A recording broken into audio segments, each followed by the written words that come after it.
Hello दोस्तों, स्वागत है एक बार फिर आप सभी का आपके अपने यूट्यूब चैनल एग्जाम नॉलेज पर। तो दोस्तों, आज के इस वीडियो लेक्चर में हम कक्षा 10 गणित से बोर्ड एग्जाम के पर्पज से कुछ वेरी मोस्ट इंपोर्टेंट क्वेश्चनों को सॉल्व करेंगे। दोस्तों, आप लोग को बता दूं, आज के इस वीडियो लेक्चर में जिन क्वेश्चनों को सॉल्व करने जा रहा हूं बच्चों, इस टाइप के बच्चों क्वेश्चन आपसे हर साल बच्चों बोर्ड एग्जाम में जरूर पूछे जाते हैं। एक बार वीडियो लेक्चर को आप पूरा देखेंगे, आपको पूरा कॉन्सेप्ट समझ में आएगा कि हम इस टाइप के सवालों को कैसे सॉल्व करते हैं। तो चलिए स्टार्ट करते हैं। तो देखिए दोस्तों, समय बचाने के लिए बच्चों हमें जिन क्वेश्चनों का सॉल्व करना है, हमने ऑलरेडी स्क्रीन पर लिख रखा है। और देखिए बारी-बारी से इनकी लैंग्वेज को समझते हैं, फिर इनके सॉल्यूशन को समझेंगे। ठीक है, तो पहला क्वेश्चन देखिए, क्या पहला क्वेश्चन स्क्रीन पर है। बहुपद px इक्वल टू रखा एक्स स्क्वायर माइनस के 5x प्लस 6 के शून्य ज्ञात कीजिए। ठीक है, पहले तो हमें इसके शून्य ज्ञात करने हैं। ठीक है, फिर आगे करना है तथा शून्यांकों तथा गुणांकों के बीच सत्यता की जांच करनी है। तो यहाँ पर दो चीजें आपको बतानी है। पहले तो हमें जो बहुपद दे रखा है, जो हमें पोलिनोमियल दे रखा है, ठीक है, उसके तो पहले हमें शून्य यानी जो जीरोज निकालने हैं। ठीक है, फिर उनमें शून्यांकों और गुणांकों के बीच में हमें सत्यता की जांच करनी है। बहुत आसान सा क्वेश्चन है। और ये जो क्वेश्चन है, ये बोर्ड एग्जाम में बच्चों आपसे 3 नंबर में पूछा जाता है। बहुत ही आसान क्वेश्चन है। फिर देखते हैं कैसे इसको सॉल्व करते हैं। क्वेश्चन क्या, देखिए सोल्यूशन लगाते हैं। देखिए पहले साल का सोल्यूशन यहाँ से लगाते हैं। देखिए लगाएंगे। देखिए क्या दे रखा है, बहुपद दे रखा है P X is equal to दे रखा है हम लोगों को एक्स स्क्वायर माइनस के 5x प्लस 6 दे रखा है। ठीक है, करना क्या है, पहले हमें क्या करना है, शून्य ज्ञात करने हैं। ठीक है, शून्य कैसे ज्ञात करते हैं वो आपको समझा रहा हूँ। हमें करना ये होता है बच्चों, ये जो आपका 6 है लास्ट वाला जो टर्म्स में, ये देखते हैं हम ये किस पाड़े में आता है। तो हम लोग जानते हैं ये 2 के पाड़े में आता है, वो 3 के पाड़े में भी आता है। कैसे, देखो 2 तिया कितना होता है बच्चों, 6 होता है। कितना होता है, 6। ठीक है, अच्छा अब इसके आगे चिन्ह का लगा, प्लस का चिन्ह लगा है। ठीक है, अब ये जो इसके अभाज्य गुणनखंड है 2 और 3, ठीक है, इसके पीछे प्लस का चिन्ह लगाइए। प्लस का चिन्ह लगाइए, लगा दिया प्लस का चिन्ह। ठीक है, इनको जब जोड़ेंगे तो कितना आएगा, 5 आएगा। ये 5 कहां से आया, इनको जोड़ने पर आया। ठीक है, और ये 5 इसको बिल्कुल मैनेज कर रहा है। क्लियर है आप लोगों को मेरे बात। करना क्या होता है, हमें 6 के ऐसे गुणनखंड करने थे कि गुणा करें तो 6 आए और इन गुणनखंडों को जोड़े तो 5 आए। तो देखो गुणा करने पर 6 भी आ रहा है और जोड़ने पर 5 भी आ रहा है। इसका मतलब ये फैक्टर बिल्कुल राइट है। क्लियर है आप लोगों को मेरी बात। चलिए नेक्स्ट हम बच्चों बात करेंगे आगे, एक्स स्क्वायर माइनस ये जो 5 है ना, इस 5 को हम क्या लिखेंगे, 2 प्लस 3। क्यों, हम जानते हैं कि 5 2 प्लस 3 के बराबर होता है अपने सवाल के अकॉर्डिंग। तो 2 प्लस 3 लिखेंगे। ठीक है, और एक्स हो जाएगा प्लस 6 हो जाएगा। क्लियर है, चलिए आगे आपको समझाता हूँ। एक्स स्क्वायर माइनस एक्स गुणा कराइए 2 से तो ये 2x हो जाएगा। अब माइनस गुणा प्लस से कराएंगे तो प्लस माइनस माइनस हो जाएगा। एक्स गुणा 3 से कराएंगे तो 3x हो जाएगा।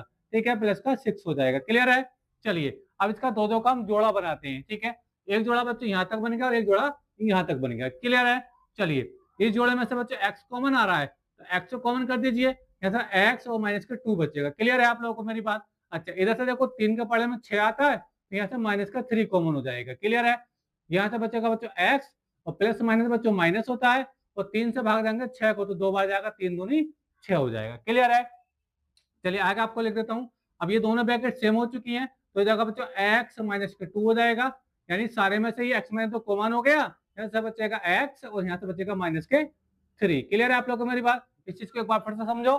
देखो ये दोनों x माइनस टू पूरे टर्म्स में से कॉमन आ गया, यहाँ से बचा x ये आ गया और यहाँ से माइनस 3 बचा वो ये आ गया। क्लियर है आप लोगों को मेरा। तो ये px की वैल्यू यहाँ तक बच्चों हम सोल्व कर चुके हैं। ठीक है, लेकिन हमें तो शून्य का निकालने हैं। इसके शून्य का निकालने के लिए हम क्या करेंगे, देखिए देखिए शून्यकों के लिए क्या करते हैं हम, शून्यकों के लिए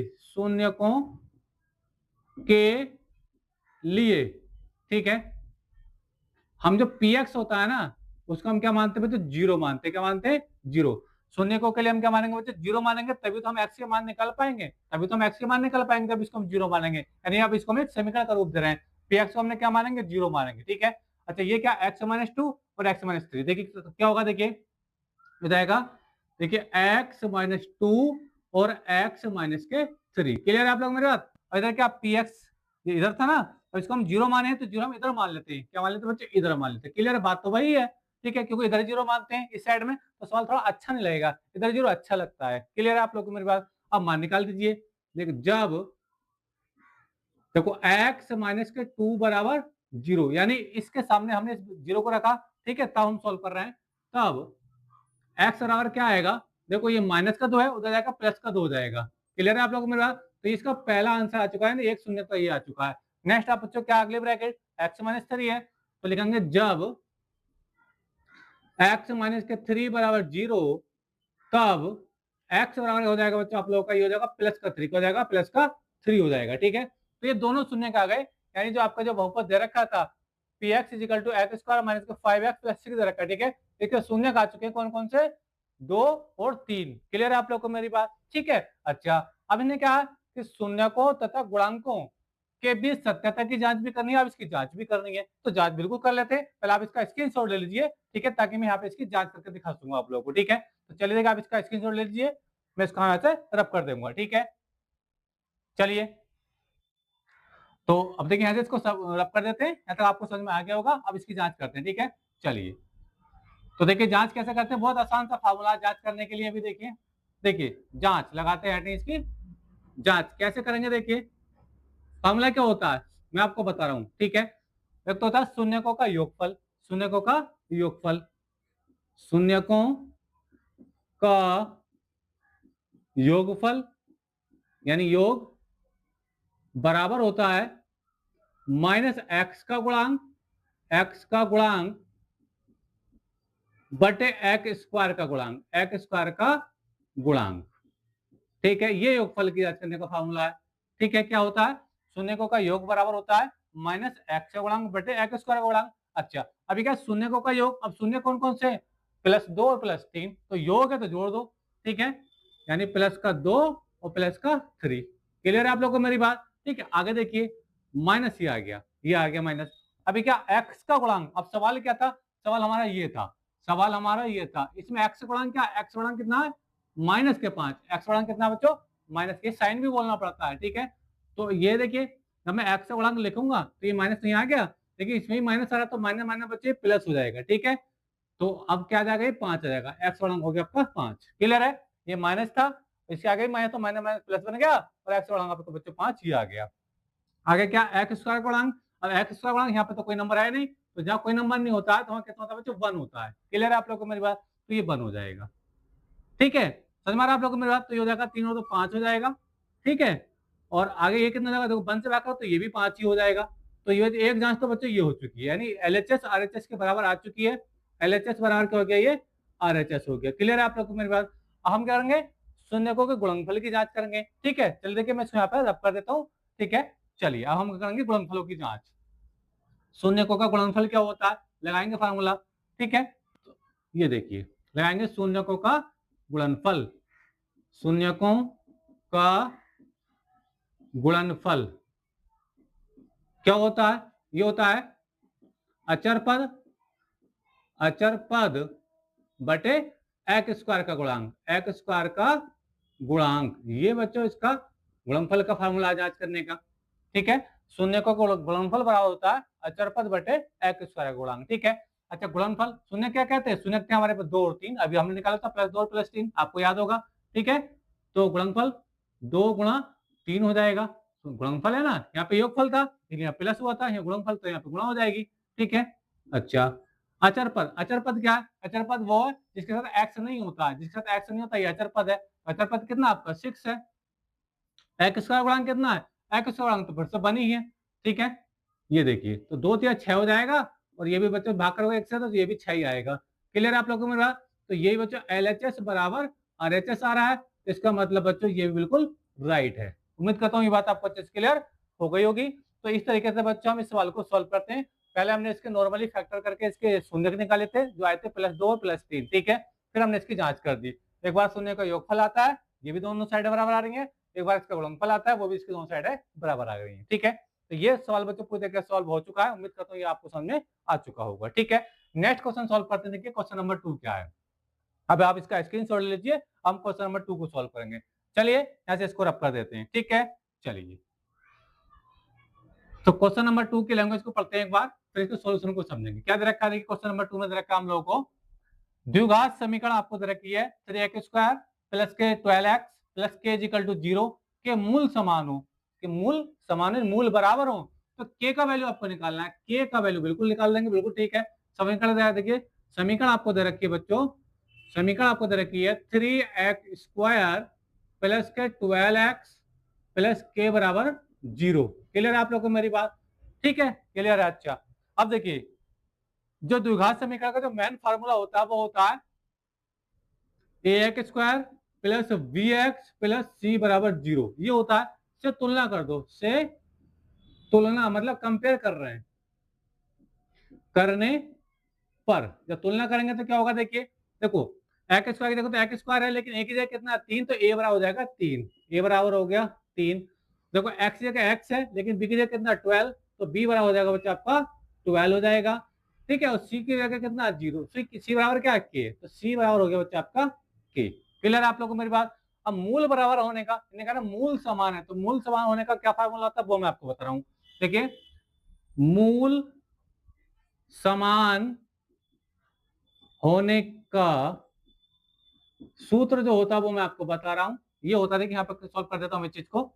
ये होता है बी स्क्वायर बराबर 4 इंटू ए इंटू सी, यानी 4ac। बी स्क्वायर बराबर 4ac होता है, आपने लोगों ने पढ़ा भी होगा। ठीक है, अच्छा ये फार्मूला है, तो बी स्क्वायर, तो बी का कितना 12 है, तो ये 12 का स्क्वायर हो जाएगा।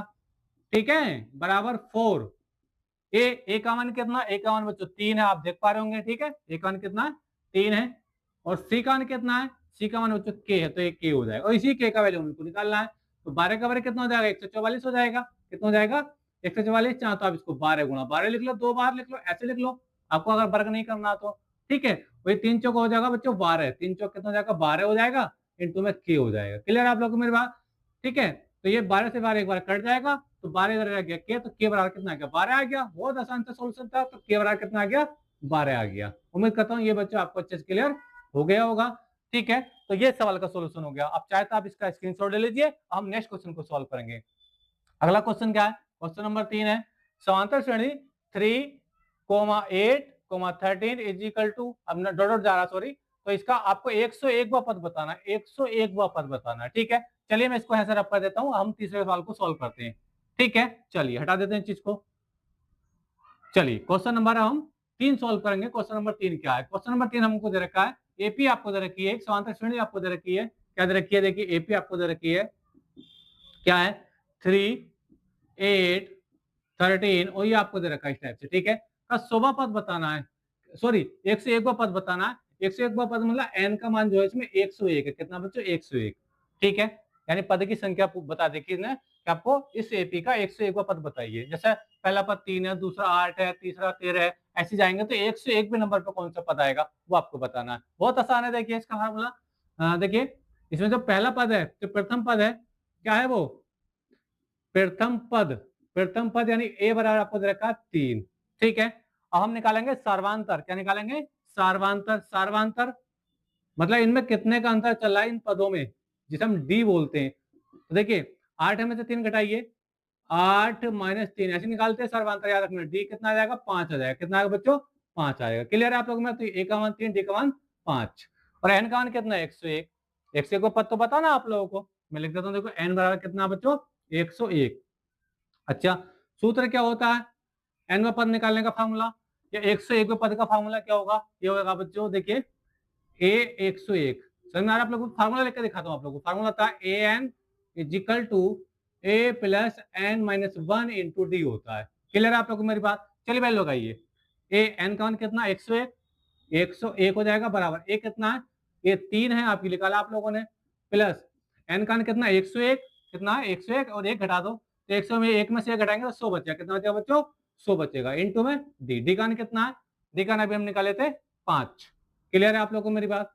चलिए आगे सॉल्व करते हैं। 3 प्लस 100 की गुणा 500 से कर ले, 100 की गुणा 5 से करिए तो ये 500 हो जाएगा, 500 हो जाएगा। अब इसको जोड़ो कितना हो जाएगा 503 हो जाएगा, 503। क्लियर है आप लोग में, तो 101वां जो पद आएगा इस एपी का वो कितना आएगा 503 आएगा। उम्मीद करता हूं ये भी आपको अच्छे से क्लियर हो गया होगा। तो देखिए ये था आपका क्वेश्चन नंबर 3 का सोल्यूशन, ये क्वेश्चन नंबर 3 का ये सोल्यूशन था। ठीक है, तो चलिए आप इसका स्क्रीनशॉट ले लीजिए। अब हम इसका जो नेक्स्ट क्वेश्चन है हम उसको सॉल्व करेंगे, क्वेश्चन नंबर 4 को सॉल्व करेंगे। ठीक है, चलिए इसका स्क्रीनशॉट लीजिए, और ये सारे क्वेश्चन वो क्वेश्चन है जो कई बार बोर्ड एग्जाम में आ चुके हैं। ठीक है, चलिए नेक्स्ट क्वेश्चन देखते हैं हम लोग, हटाते हैं इस चीज को, चलिए हटाते हैं इस चीज को। अगला क्वेश्चन क्या देखिए, अगला क्वेश्चन स्क्रीन पर है, इसको पढ़ते हैं एक बार।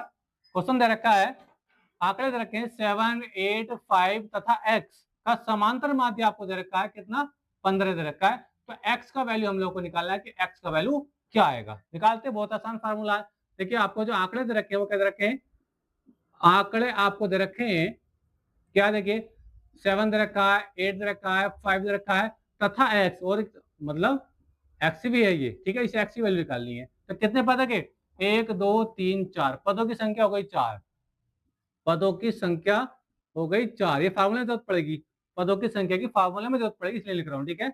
पदों की संख्या कितनी हो गई बच्चों, वो हो गई 4, ठीक है। समांतर माध्य कितना दे रखा है, 15 दे रखा है।